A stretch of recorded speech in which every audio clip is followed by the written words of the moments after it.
political story, we are on the scene. The race for the White House is heating up. We're beating Biden. How dare he say that? If it's breaking news, we're live with the latest coverage. From the White House, the State Department, and Capitol Hill. We know the issues, but above all, we know the players to bring you the latest in-depth analysis on all the key stories that we're covering. I'm Eric Ham. Join me from Washington here on Firstpost America.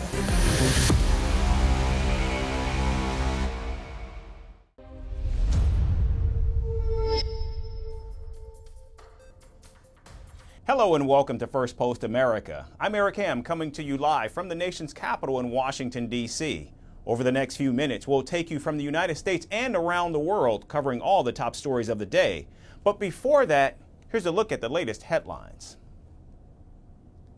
Israel says more than a third of Israeli hostages taken by Hamas are dead. This as President Joe Biden pressures Hamas to release the remaining hostages. South Korea resumes all military activities along the demarcation line after suspending a military agreement with North Korea. This in response to Pyongyang sending over 600 balloons carrying trash across the border.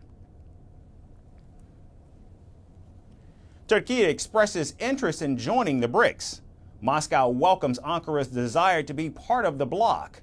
BRICS is an intergovernmental organization comprising Brazil, Russia, India, China, and South Africa. In Nigeria, unions end a nationwide strike after bringing air travel to a standstill and plunging the entire country into darkness after they stormed the national grid and shut down the power supply just yesterday. And a Madrid court summons the wife of Spain's prime minister to appear on the 5th of July as the First Lady faces a corruption probe into her business dealings.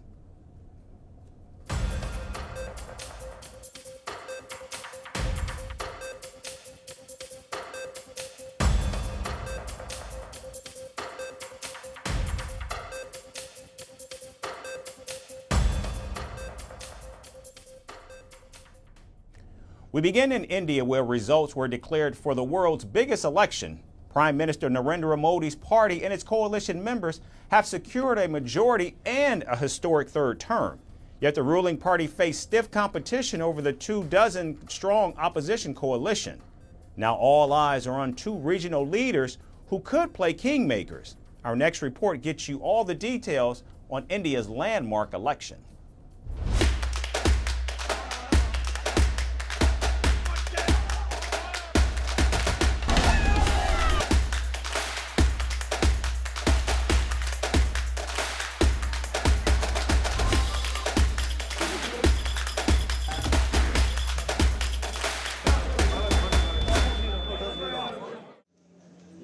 All eyes were on India as the results of the world's largest election were declared.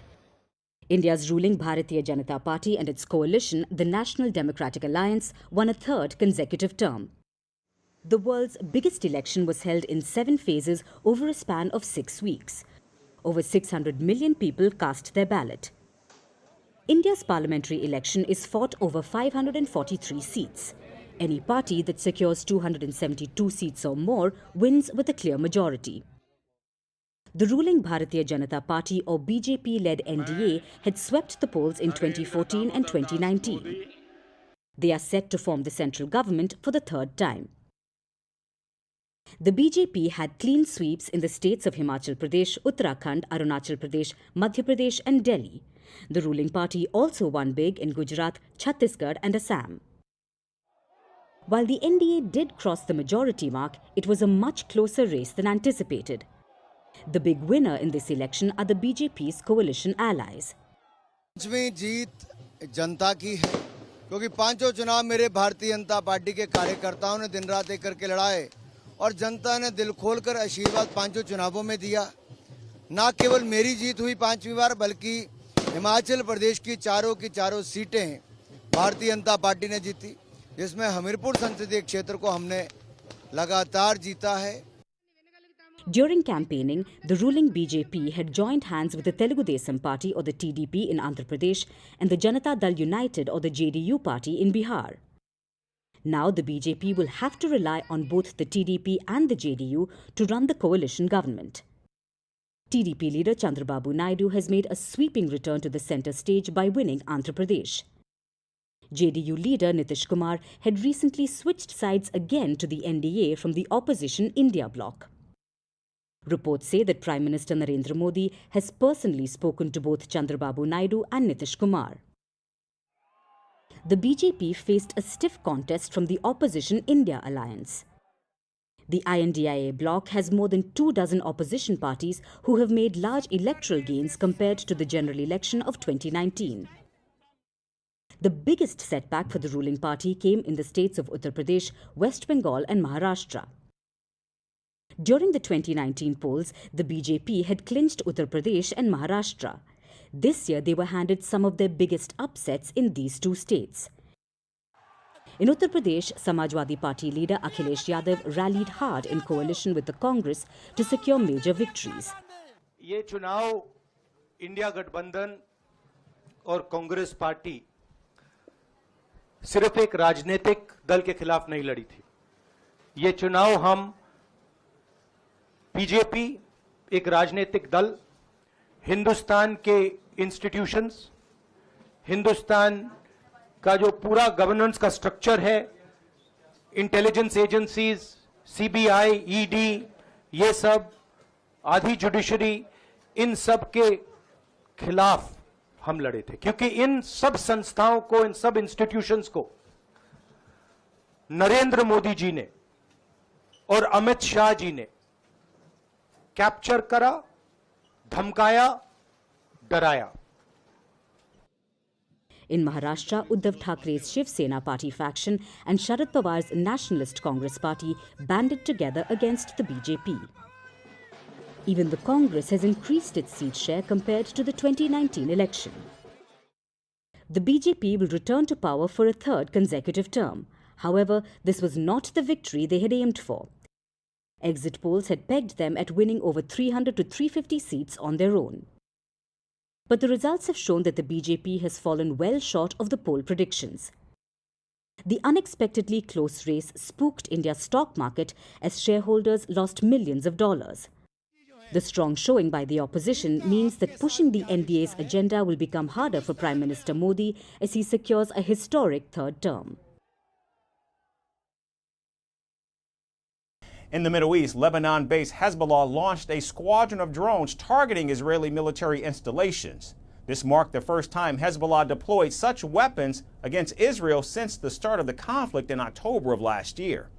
Hezbollah claimed the attack was successful, killing and wounding some Israeli soldiers.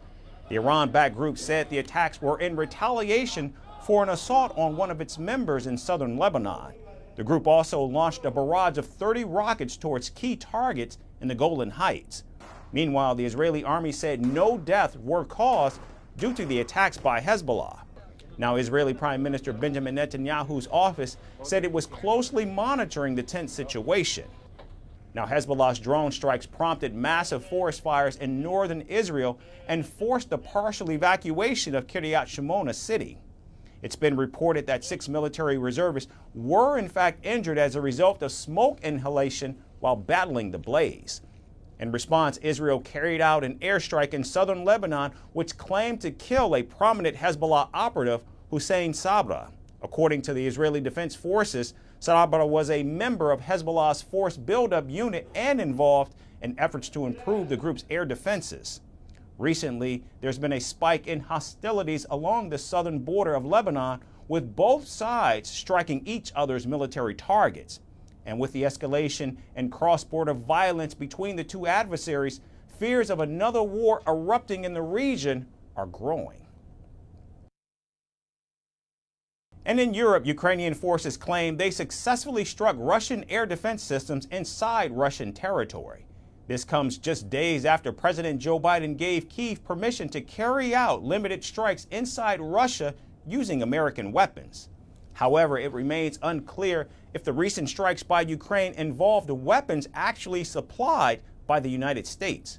Ukrainian President Volodymyr Zelensky has now requested other Western allies to lift restrictions on using their weapons against targets inside Russia.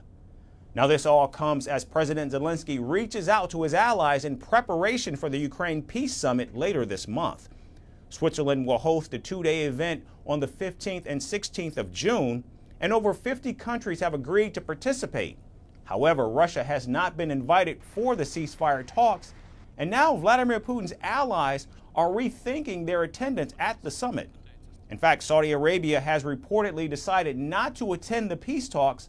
However, a formal announcement is yet to be made by Riyadh. Now, in the past, Saudi Arabia had been an active participant in the peace talks. In August of 2023, Riyadh hosted an international peace summit and orchestrated a prisoner swap between Russia and Ukraine. Saudi Arabia has also increased bilateral and economic relations with Moscow. And now reports of Saudi Arabia wanting to skip the peace summit in Switzerland comes just days after China said it too would not attend the conference. Beijing says not including Russia in the peace talks was unfair, as Moscow and Kyiv both need to sit at the negotiating table. China has repeatedly emphasized that the peace summit should have the three important elements of acceptance by the Russian and Ukrainian sides: equal participation by all parties, and fair discussion of all peace proposals. And it is difficult for China to participate in the conference precisely because we believe that the summit may not be able to realize these 3 points. Now, President Zelensky says he was disappointed with some leaders for not wanting to attend the conference. Ukraine has even accused China of working hard to prevent other countries from attending the peace talks. Meanwhile, China says the decision to skip the Switzerland conference shows their neutral stance. I would like to say that China's position is open and transparent, as well as fair and impartial, and I do not think there is any question about that. We also attach great importance to relations with Ukraine. I would like to emphasize that since the escalation of the Ukrainian crisis, China and Ukraine have always maintained communication. The summit is fast approaching, and key players skipping the summit raises the stakes on securing tangible results on a pathway to peace. And staying in Europe, the United Kingdom's ambassador to Mexico was quietly fired earlier this year after he pointed a rifle at a local embassy employee. The incident was captured in a video, which is now going viral on social media. A 5-second clip reportedly shows former UK ambassador John Benjamin moving a rifle around a car, aiming it at different people. One man is seen gesturing uncomfortably as the weapon is aimed at him, and at least one person is heard laughing. The video was first shared by an account on the social media platform X, formerly known as Twitter, and the clip has now been deleted. So far, Benjamin and the Mexican Foreign Ministry have not commented on what appears to be a badly misplaced joke. Meanwhile, the British Foreign Office said it was aware of the video and has taken appropriate action. According to reports, Benjamin was removed from his post soon after authorities found out about the incident. This all took place when he was on an official trip to 2 Mexican states controlled by drug cartels in April of last year. Now, the British government website indicates that Benjamin is no longer an envoy, and his biography page says that he was UK ambassador to Mexico between 2021 and 2024. Benjamin arrived in Mexico from previous postings, including Ghana and Chile. After the video went viral, Mexicans also expressed their disapproval of Benjamin's actions. Social media users called him a, quote, idiot, and said pointing a gun at people and laughing about it was wrong. The Latin American nation has extremely restrictive gun laws, which is largely the result of an explosion in murders from drug-related violence in recent years. In fact, over 30,000 people in Mexico were killed just last year. Even if intended as a joke, pointing a loaded gun in one of the most dangerous regions of Mexico was a serious miscalculation by the diplomat. And finally, here in the United States, ultra-wealthy Republican donors are rallying behind Donald Trump after the hush money conviction. Trump's campaign claims it raised an astounding $53 million after the verdict was announced. And fence-sitting billionaires who had once distanced themselves from the Republican are now openly backing him. However, President Joe Biden's campaign continues to hold a massive lead in fundraising. Here's the latest in the all-important money race as the two candidates vie for fundraising supremacy. Donald Trump has seen a surge in popularity after he was convicted in the hush money trial. Last week, a 12-member jury passed a guilty judgment against Donald Trump on all 34 criminal counts. The Republican was found guilty of falsifying business records to conceal hush money payments made to adult film actor Stormy Daniels. Justice Juan Merchan, who's overseeing the case, will pass the final sentencing on the 11th of July. Until then, Donald Trump has time to consolidate his presidential campaign, and the Republican Party's presumptive presidential candidate has been doing just that. Right after the hush money judgment, support poured in for Donald Trump. MAGA supporters called it a political witch hunt carried out by the White House. I was not surprised. I knew what they were going to do. They're trying to stop him. I think the justice system is corrupt. There's a lot of liberal judges, and I think they're going after Trump. And rallying behind Trump are some of America's wealthiest people. Just 24 hours after the verdict, Trump's campaign raised nearly $53 million. As per reports, Israeli-American casino billionaire Miriam Adelson is expected to donate $90 million to Trump's campaign. Joining her will reportedly be Silicon Valley investor David Sachs. Hedge fund manager Bill Ackman is expected to donate to Trump's campaign. Blackstone Group's billionaire CEO Steve Schwarzman has already announced his support for the Republican. Now, this shift comes despite both Ackman and Schwarzman distancing themselves from Trump.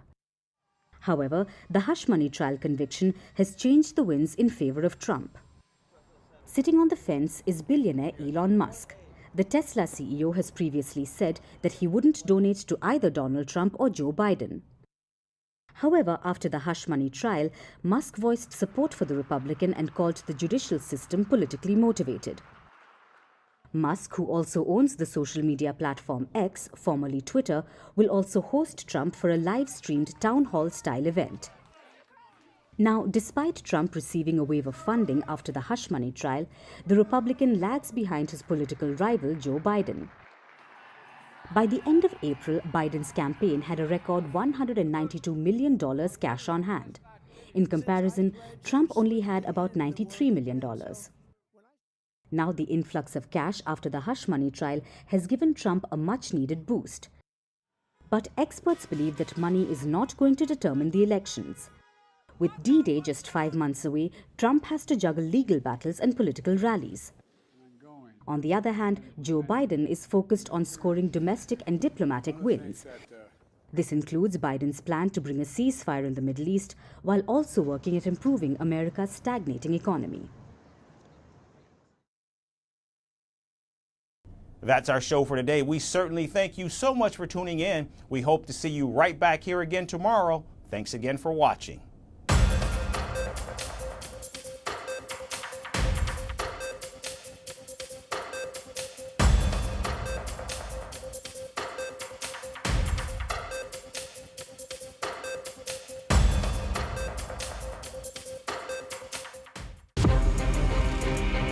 From impeachments to inaugurations, if it's a political story, we are on the scene.